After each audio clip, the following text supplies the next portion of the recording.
Decide అయిపోయింది. మేము degree అవ్వాలన్నాం కానీ నో, నేను వెళ్ళిపోతాను, ఇంటర్ అయిపోయాక వెళ్ళిపోవచ్చు అని చెప్పి జాయిన్ అయిపోయిందండి. ముద్రగడ పద్మనాభం గారి మనవరాలు విమానాలు నడుపుతుంది. ఇంకా ట్రైనింగ్ లో ఉందండి. ట్రైనింగ్ లో ఇంకో 2 years ఉంటుంది. రైట్. దానికోసం నేను హైదరాబాద్ వస్తూ ఉంటాను.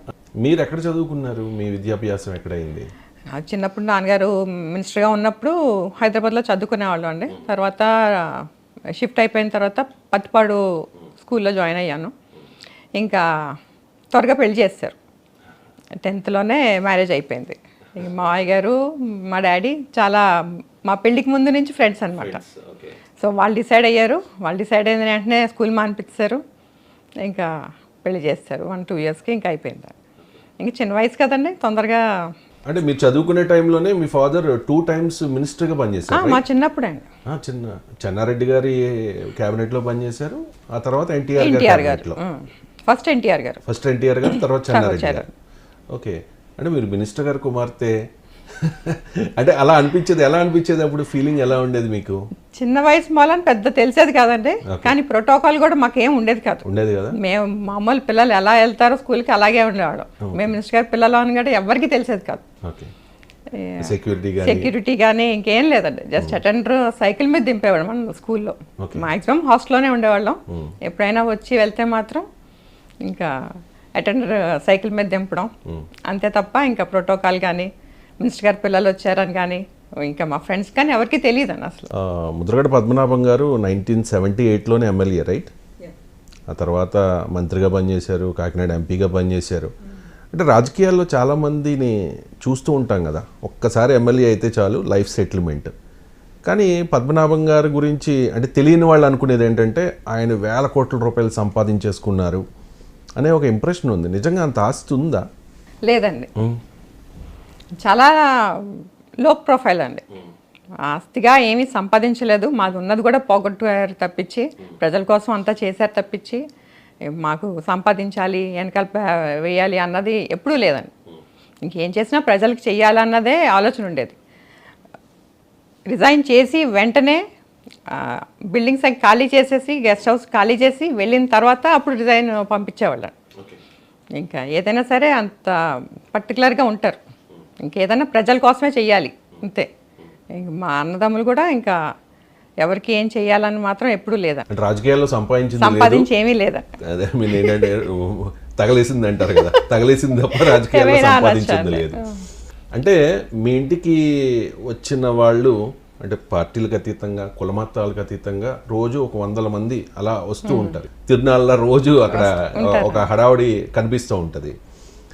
వచ్చిన వాళ్ళందరికీ కూడా టిఫిన్, మధ్యాహ్నం భోజనం, రాత్రి వరకు ఉండే రాత్రి కూడా ఏదైనా భోజనం. అంటే మీ నాన్నగారే దగ్గరుండి వడ్డించి, అంటే పద్మనాభం గారు వడ్డిస్తున్నారంటే బాబోయ్ అనేంతలా, ఎందుకంటే కొసరి వడ్డించి అది చేస్తారు. అది ఎప్పటి నుంచి స్టార్ట్ అయిందండి? అది మీ తాతగారి హయాం నుంచి? అప్పటి నుంచి ఉందండి. తాతగారి హయాం నుంచి కూడా 100 మంది పిల్లలు తినేవాళ్ళు అంట. ఓకే.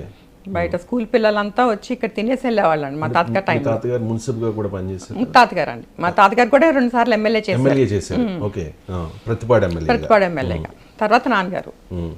అప్పటి నుంచి కూడా అలా భోజనాలు పెట్టడం అన్నది అప్పటి నుంచి ఉందండి. సో అప్పటి నుంచి ఇంకా నాన్నగారు కూడా ఇంకా అంతే, ఎవరు టైంకి చెప్పి రాకపోతే మాత్రం వాళ్ళు అయిపోయారండి. వచ్చాక మళ్ళీ వాళ్ళు కూర్చోబెట్టి భోజనాలు వండించి భోజనం పెట్టి కానీ పంపించరు. అంతే ఆప్యాయతగా ఉంటారు. వాళ్ళు కూడా అంతే, ఎక్కడి నుంచి ఉన్నా సరే, అమెరికా నుంచి వస్తుంటారండి అందరూ. ఇండియా వచ్చారంటే నాన్నగారిని చూడకుండా ఎవరు వెళ్ళరు, అంత అభిమానం. 2024 ఎన్నికలకు ముందు మీరు ఒక సెన్సేషన్ అయిపోయారు. ఎంతలా అంటే మీ తండ్రి గారి మీదే కొంతమంది అవాకులు చవాకులు పేలేంతలా. అంటే మీ తండ్రి గారి గురించి గొప్ప తెలియని వాళ్ళు చాలా మాటలు అని ఉండవచ్చు. ఉప్మారెడ్డి అని ఉండవచ్చు. ఇంటికి వెళ్తే ఉప్మా పడేస్తారు అని చెప్పి మాట్లాడినప్పుడు మీకు బాధ అనిపించేది కదా? చాలా బాధ అనిపించేదండి. కానీ అది నాన్నగారి మీద అభిమానం కూడా అదే ఉందండి. అభిమానంతో ఆయన జనసేనకు రావట్లేదని చెప్పి కోపం అండి అది, అంతే తప్ప ఆయన మీద ద్వేషం కాదు. బొలిశెట్టి శ్రీనివాస్ గారు ప్రజెంట్ తాడేపల్లిగూడెం ఎమ్మెల్యే, ఆయన మీ ఇంటికి వచ్చారు. పద్మనాభం గారి ఇంటికి జనసేనలోకి ఆహ్వానించారు. పవన్ కళ్యాణ్ గారు కూడా వస్తారు, ఆహ్వానిస్తారు మిమ్మల్ని అనే ఒక సంకేతం వచ్చినట్టుగా అప్పట్లో ప్రచారం జరిగింది. జనసేన నాయకులందరూ కూడా చాలామంది మీ నాన్నగారి ఇంటికి వచ్చారు. కానీ ఎక్కడ తేడా జరిగింది? ఎందుకు జనసేనలోకి రాలేదు పద్మనాభం గారు? అంటే పార్టీ నుంచి పాజిటివ్గా ఒక సంకేతం రాలేదా పవన్ కళ్యాణ్ గారి దగ్గర నుంచి, లేదంటే పద్మనాభం గారే వెనక్కి తగ్గారా? మీకు ఏమైనా ఐడియా ఉందా దాని మీద? కొంచెం ఐడియా ఉందండి. జాన్లో వస్తున్నారు అని అన్నారు, సో రెడీ అయ్యారు వీళ్ళు. కానీ వీళ్ళుగా అంత వైసీపీకి ఇంక్లైన్ ఎక్కువ ఉన్నారండి మా బ్రదర్స్. మొదటి నుంచి కూడా ఒక ఇంప్రెషన్ ఉంది ముద్రగడ గారి మీద. తుని రైలు దహనం దగ్గర నుంచి అప్పుడు భూమన కరుణాకర్ రెడ్డి గారితో మీట్ అయ్యారు, వైసీపీ నేతలతో టచ్లో ఉన్నారు, రాయలసీమ నుంచి ఎవరన్నా రప్పించుకున్నారు, ఈ రకమైన ప్రచారం జరిగింది. వాస్తవం ఏంటనేది ఎవరికి ఇప్పటికీ తెలియదు, ఆ కేసులన్నీ కొట్టేశారు కాబట్టి. అంటే వైసీపీతో టచ్లో ఉన్నారనే ఒక భావనతో జనసేన పార్టీలోకి రాకుండా నిరోధించారా మీ నాన్నగారిని? అయ్యి ఉండొచ్చండి. ఇప్పుడు వైసీపీ ఇంక్లైన్ ఉన్నారు, కానీ వాళ్ళగా ఇటు రమ్మని ఆహ్వానం లేదు వైసీపీ నుంచి, ఎవరు పట్టించుకోలేదు. ఫస్ట్ ఆఫ్ ఆల్ ఈ జనసేన పవన్ కళ్యాణ్ గారు వస్తారన్న విషయం తెలిసిన తర్వాత ఈ జగ్గంపూడి గారు, కురసాల కన్నబాబు గారు అందరూ అప్పుడు రెడీ అయిపోయారు. వద్దు వెళ్ళొద్దు, అందులో వద్దు ఇందులోకి రండి అని చెప్పి చాలా అప్పుడు స్పీడ్ అయ్యారు వాళ్ళు. ముందు పత్తిపాడు అన్నీ అనౌన్స్ చేస్తారు అప్పటికే, జాన్లో మీకు తెలిసే ఉంటుంది. అప్పటికే అనౌన్స్ చేసిన తర్వాత పవన్ కళ్యాణ్ గారు వస్తారన్న తర్వాత, వస్తానన్నారో లేదో కూడా అది క్లారిటీ లేదంట. అదే బొలిశెట్టి శ్రీనివాస్ గారు అయితే చెప్పారు, బట్ పవన్ కళ్యాణ్ గారు చెప్పారా లేదా అనేది క్లారిటీ లేదు. మీరు అన్నట్టు కూడా మా తమ్ముడు కూడా ఎవరైనా వెళ్ళి ఆహ్వానించి ఉంటే బాగుండేదేమో అని నాకు పవన్ కళ్యాణ్ గారిని కలిసాక మాత్రం అనిపించింది. సాధారణంగా వేసేసారు మధ్యలో, ఇంకా మధ్యలో పుల్ల వేసారా? వేసారు. సాధారణంగా ఒక వ్యక్తి మీ నాన్నగారితో మీ ఇంటికి వస్తున్నాను అని చెప్పి రాకపోతే ఒక రకమైన కోపం పెంచుకుంటారంట, నిజమేనా? కోపం అంటే అదే మీన్ ఎందుకు రాలేదు కొంచెం కోపం వచ్చేస్తుంది కదా. కోపం ఆయనకి పట్మని వచ్చేస్తుంది, ముక్కు మీద కోపం అంటారు అందరూ. ఇంకా ఆ కోపంలోనే ఈ డిసిషన్ అని తీసేసుకుంటారు, ఇంకా తీసుకుని దాని మీద స్టాండ్ అయిపోతారు. బ్యాడ్ అని తెలిసినా సరే స్టాండ్ అయిపోతారు. అంటే పద్మనాభం గారు అంటే తనకు నచ్చింది, తన ప్రజలకు ఏదైనా నష్టం కలిగించే విషయం ఏదైనా వచ్చినా కూడా వెంటనే ఆయన గృహ నిర్బంధం చేసుకోవడం, నేను సూసైడ్ చేసుకుంటానని చెప్పడం, పురుగుల మందు డబ్బా పెట్టుకోవడం కాపుద్యమం సమయంలో చూసాం మనం.